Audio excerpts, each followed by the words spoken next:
As you can see behind me, the dumpsters are starting to fill up with trash, causing quite a stench. We've just learned that Governor Eric Greitens has been indicted on charges of invasion of privacy. Governor Greitens will give his State of the State address in just less than an hour. Some people saying, yes, schools do need to talk about sexual harassment in the classrooms. Others saying if schools are going to talk about it, parents need to know exactly what's being said.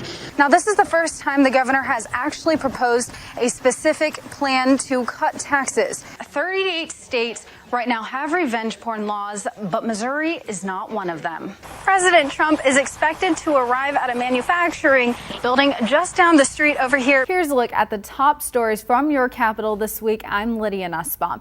The money for the grant program would come from the General Revenue Fund. They would like to use that money to be able to invest in programs and keep people here. One way to seal your window is to buy a rubber window seal like this one and place it on a metal part of your window where you feel the air coming out.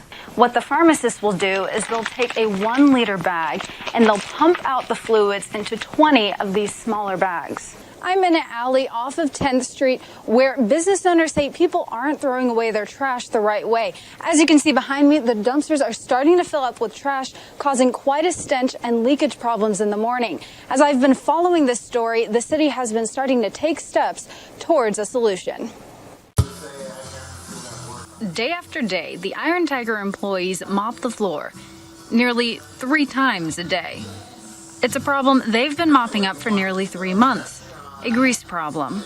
River of grease coming out of that alleyway down 10th Street and into the stormwater drains. It's really gross. You know, you're seeing grease, you're seeing flies, you're seeing vermin. And it all goes back to this. Where there once used to be a trash compactor, there are now 6 trash bins, leaking grease and food waste as the garbage truck squeezes the trash. Now we have people tracking grease in from that, and we're trying to keep a sterile environment. It's kind of difficult. And we're scrubbing it whenever we see it.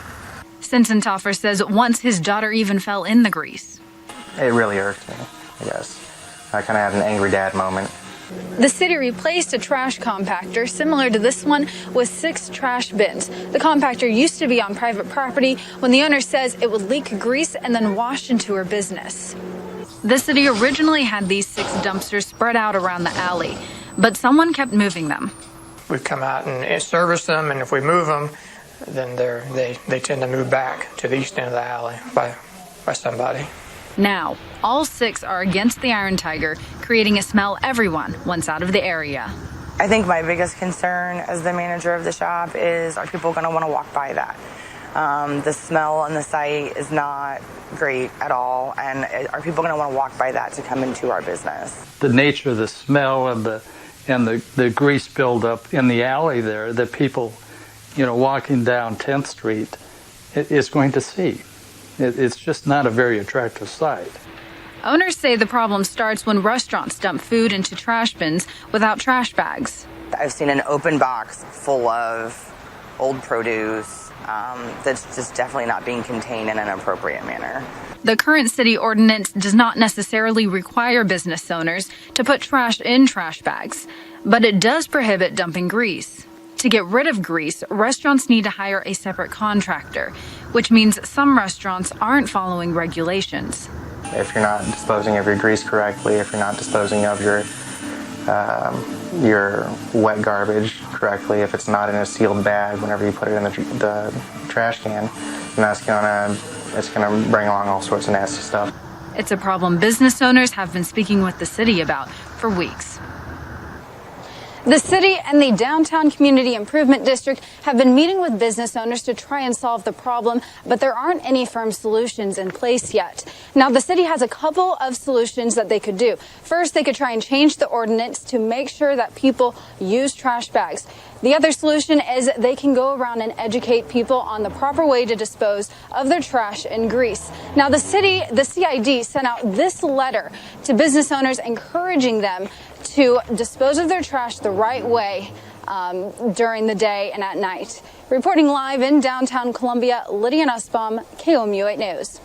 Currently, public schools are not required to teach sexual education, but one bill would require them to talk about sexual harassment with the hope of preventing it in the future.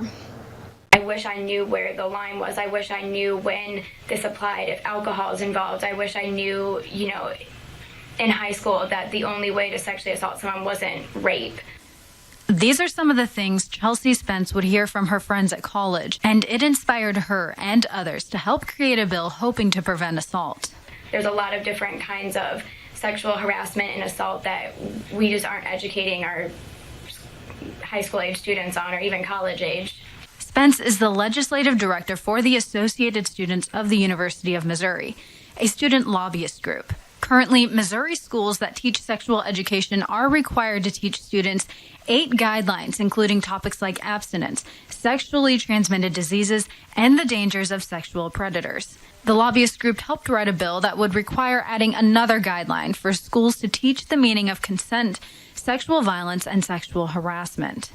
So beginning to have these conversations early and often is really one of the best ways that we can prevent sexual harassment, sexual violence of any kind from happening. Parents can choose not to have their kids participate in these conversations.